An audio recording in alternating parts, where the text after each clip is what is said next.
உங்கள் யூனிவர்சிட்டியோட career centre எல்லா யூனிவர்சிட்டிஸ்லையுமே வந்து கரியருக்குனே ஒரு தனியாக ஒரு சென்டர் வச்சுருப்பாங்க. அது ஒரு ஹப்பு மாதிரின்னு வச்சுக்கோங்களேன்.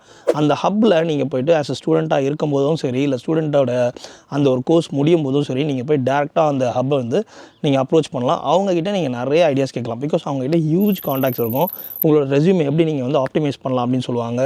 எங்கெல்லாம் வந்து ரெக்ரூட்மெண்ட்ஸ் நடக்கும்னு சொல்லிட்டு அந்த ரெக்ரூட்மெண்ட்டை எங்கெல்லாம் வந்து நம்ம கண்டுபிடிக்கலாம், எப்படிலாம் கண்டுபிடிக்கலாம் அப்படின்ற அசிஸ்டன்ஸ் அவங்க ப்ரொவைட் பண்ணுவாங்க. பிகாஸ் அவங்களுக்கு நிறைய எக்ஸ்பீரியன்ஸ் இருக்கும். நிறைய ஸ்டூடெண்ட்ஸை பார்த்துருப்பாங்க. எந்தெந்த ஸ்டூடெண்ட்ஸ் வந்து எந்த லெவலுக்கு சக்சீட் ஆகிருக்காங்கன்ற எல்லா இன்ஃபர்மேஷனுமே அவங்களுக்கும் தெரியும் கரெக்டாக.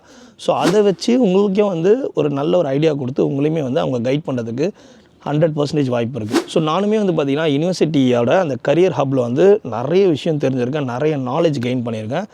பட் அது வழியாக நான் வேலை எடுக்கலை. பட் இருந்தாலும் அது ஒரு ப்ராசஸ். அந்த ப்ராசஸ் டைமில் நான் போகும்போது நிறைய விஷயத்தை நான் கற்றுக்கிட்டதுனால வெளியில் என்னால் வந்து ப்ராப்பராக சேனலைஸ் பண்ணி எல்லாத்தையும் ரெடி பண்ண முடிஞ்சது.